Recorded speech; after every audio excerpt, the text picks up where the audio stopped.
Hello and welcome to RAJAT TV. You're watching Big Picture with the host RAJAT KAIN. In this edition of the show, we'll discuss Vice President of India, M. Venkaiah Naidu's address at the Shanghai Cooperation Organization of the Council of Head of Government Summit.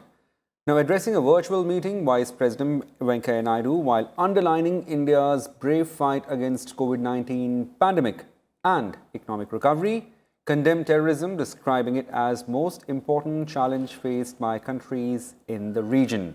Now, chairing this summit, the Vice President also stressed on the collective need to combat the scourge of terrorism.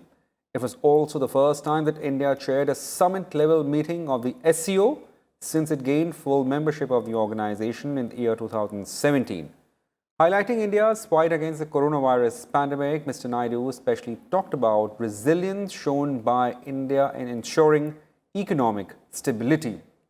The Council of Heads of Government is the second highest body of the SCO, the Shanghai Cooperation Organization, and is responsible for handling the group's trade and economic agenda and approving its annual budget. So what were the major takeaways from Vice President's address at the SCO Council of Heads of the Government Summit? Well, to discuss more on these issues, we're joined with Mr. Vishnu Prakash. He's a former ambassador. Arvind Gupta, Director, Vivekanand International Foundation, and Professor Swaran Singh, Chairperson, Center for International Politics in Jawaharlal Nehru University. Well, thank you, gentlemen, for joining this show. Let me start with you, Mr. Vishnu Prakash. Sir, what are the key takeaways from the Vice President's address at the SCO Council, given he emphasized on extremely important issue of economic recovery in India amid the pandemic and, of course, the terrorism that he underlined pretty much in his address? Sir. Absolutely. You have already highlighted the key points that the Honorable Vice President made. This is the first time after India joined the SCO Summit as a full member that we are hosting the summit, and that way it is a watershed in India's engagement with the SCO process. And the Vice President, in his opening remarks, spoke of matters which are of great importance to India and the world at large. He highlighted the scourge of terrorism, as you mentioned, right? And this is one issue which affects any and every nation, and there is a united front that has to be presented. That is important, and particularly it is important because the source of the terrorism was also in the virtual summit, and this message had to be heard directly. Economic recovery is something that every country is concerned about. The world is in deep recession, and the recession has been triggered by the coronavirus. So ways and means have to be found to maintain multilateral a transparent system so that the world can get back to a process of economic growth. Similarly, the Vice President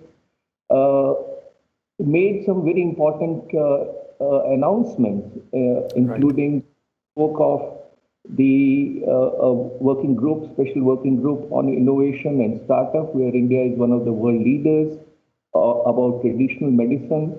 And last but not the least, he spoke about, he cautioned the members and the world at large against attempts to violate the territorial integrity and sovereignty of countries, and that is something that needed to be guarded against. So he highlighted all important matters of concern, the possible synergies. But having said that, and I'll come back to this point a little later, India's engagement with the SCO process is something that we need to reflect on, given the fact that there are developments which are not very conducive to good engagement and cooperation of India with the SCO process. Right. Mr. Vishnu Prakash, so just stay on. I'll come back to you. Let me open up the discussion here. Professor Swaran Singh, I want to understand from you, how important is a grouping such as SCO Council or the SCO Summit is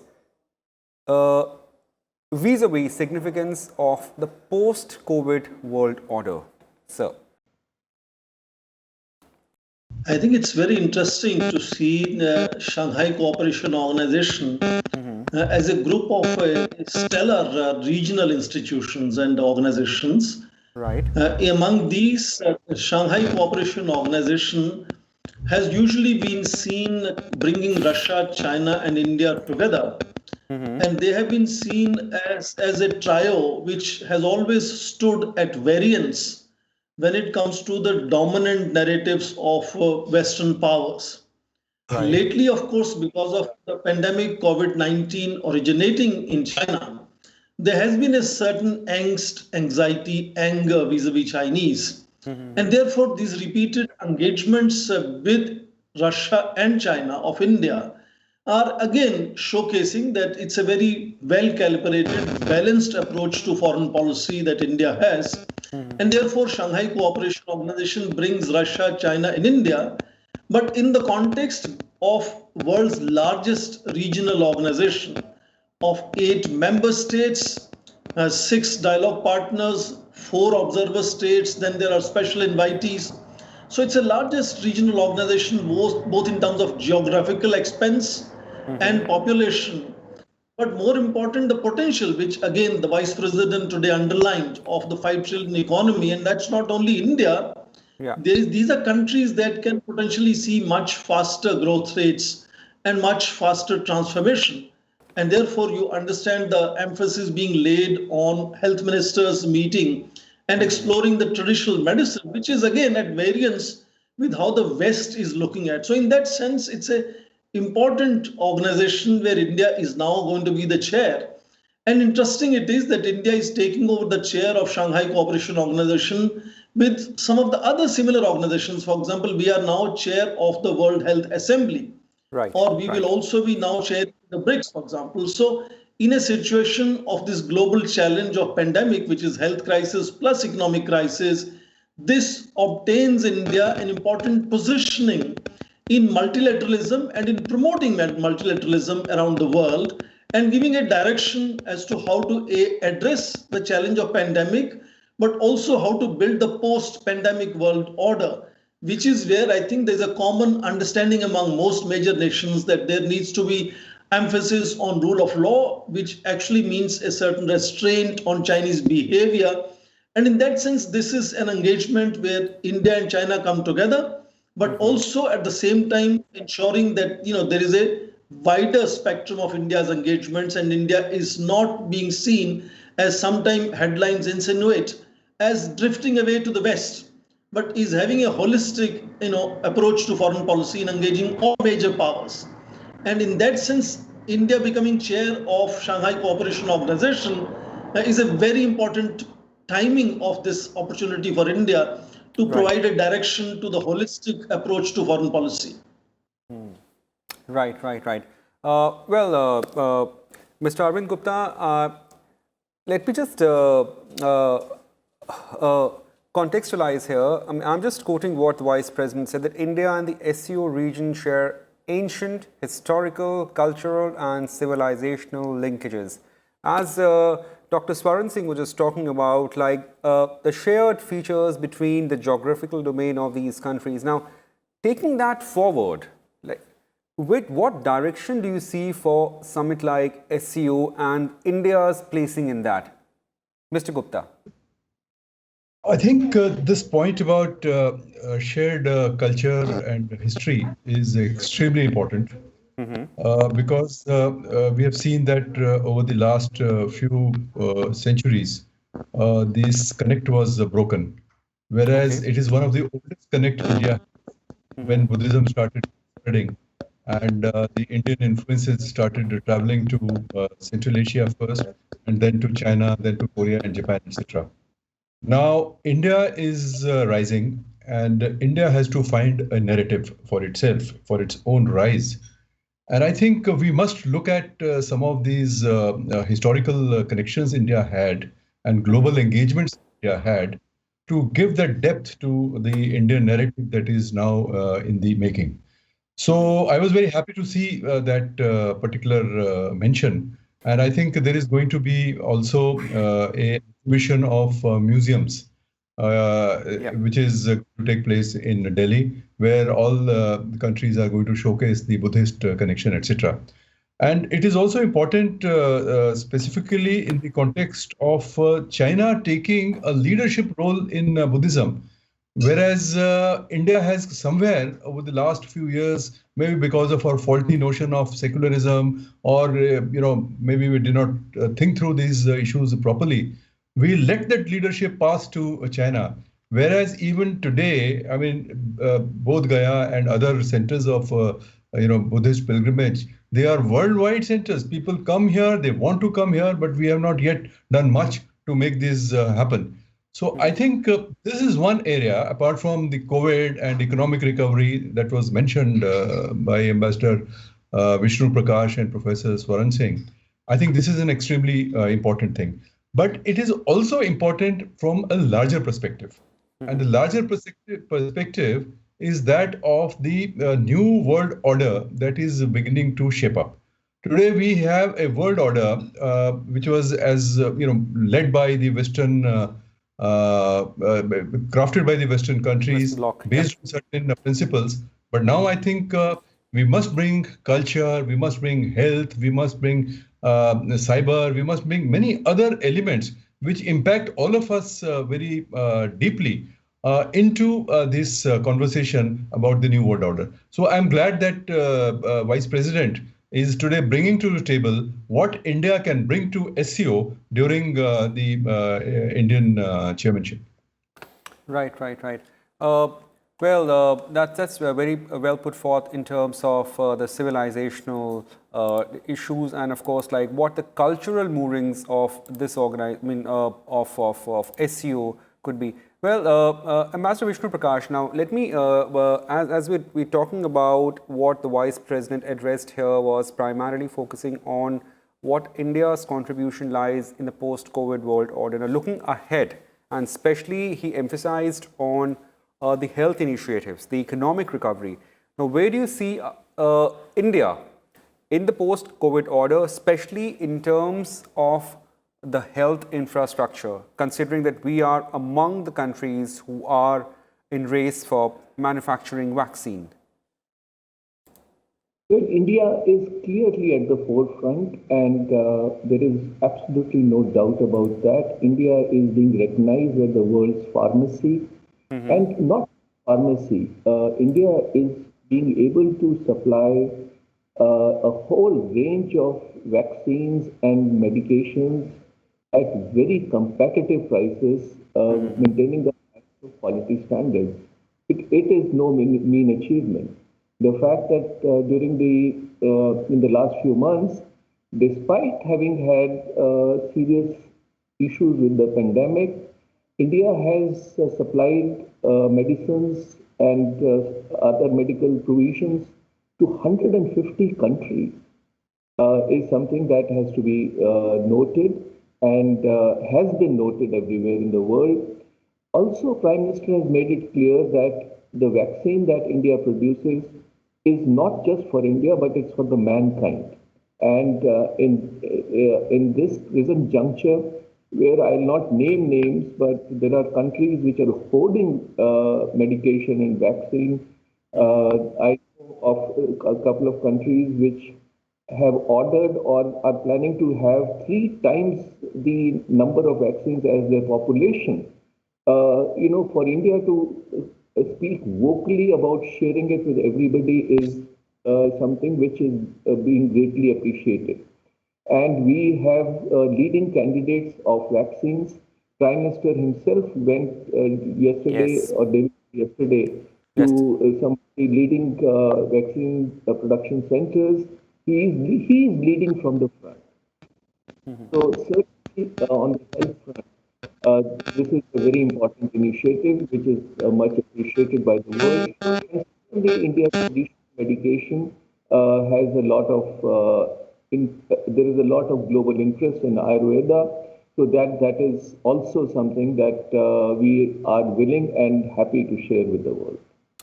Well, right, Ambassador Vishnu Prakash. Now, let me go on to Dr. Swaraj Singh. Sir, if I quote Vice President here, what he said in the middle of his address, that economic growth and trade can only operate in the environment of peace and security. Peace is the essential prerequisite for progress. How important is the issue of terror in this region, and how SCO can address this issue, and of course, take the bull by horns? Two things I was saying. One, that terrorism is a global problem, has been well established, and India has played a very significant role in convincing the world that this is a shared problem for everybody. Right. Now, when it comes to this region, Eurasian region where Shanghai Cooperation Organization is located, some of the countries have been particularly connected with this issue of terrorism.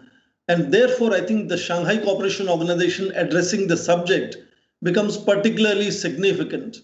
And that is why in 2004, Shanghai Cooperation Organization had actually set up something called counter-terrorism structures, regional anti-terrorism structures, which is called RATS.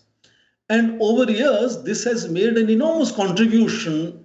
And if figures that I have up to 2017, the RATS, which is regional anti-terrorism structures, had deported around 500 terrorists from one country to the other. And also, as they claim themselves, have really revealed and neutralized about 600 terrorist threats. So there is a track record. And building further on the track record, the Shanghai Cooperation Organization, led by the big three, India, China, Russia, have also had series of military exercises, in which case anti-terrorist exercises have often been one of the major significant focus. So Shanghai Cooperation Organization has enormous experience, established institutions, but also a region which faces that threat all the time. And therefore, I think the point to be raised that development, and where Vice President did mention how India is a demographically such a young society, 29 years of average age, as he mentioned, which shows enormous potential. And if that potential has to be achieved, then peace must be established. And the fundamental threat to peace is terrorism in the region. You will remember that in September only, India's National Security Advisor had walked out of a meeting of Shanghai Cooperation Organization because a neighboring country's representative had put up a map. And therefore, these kind of nuanced way of undermining building of consensus remains a challenge. And therefore, India has to take a lead, just as India has taken a lead over the years, not just at United Nations in building global consensus in addressing issue of terrorism, but also in all regional organizations, including Shanghai Cooperation Organization, which, as I said, is the largest regional organization, which India will now be chairing for the coming year. So other than dealing with the immediate, challenge of pandemic, this perennial ongoing issue of terrorism will fundamentally remain a second most important issue in the coming year, as you will see multiple meetings and sort of mechanisms being built over a period of time. And Shanghai Cooperation Organization will perhaps strengthen its so far built structures and agreements that they have had on the issue. Right. That's very well put, Dr. Swaraj Singh, and especially the instance where one member nation, neighboring country had taken up the issue. Had displayed a map over there. Let me read that in conjunction to what the Vice President said, that it's rather unfortunate that certain attempts have been made to deliberately bring bilateral issues into SCO and blatantly violate the well-established principles and norms. Well, Mr. Arvind Gupta, let me ask you here. So does these tactics by certain countries, and we know which countries here, so you think that this is also a challenge for the intra-dynamics of the SCO grouping, sir? Yes, I think is a risk. And as we have seen in the past, Pakistan in one of the meetings did show those maps and did vitiate the atmosphere. And today, the mention of cross-border terrorism, etc., I do not know how it will be read in Pakistan. And you also mentioned peace and security. Yes, Now, of yes, course, that's a it's a prerequisite. very Yes. a kind of benign. It's a kind of a benign phase. But if you look at the context, today peace is disturbed because of the India-China tensions. Peace is disturbed because there is a problem between India and Pakistan. So SCO would have to tread very carefully if because such issues can come up.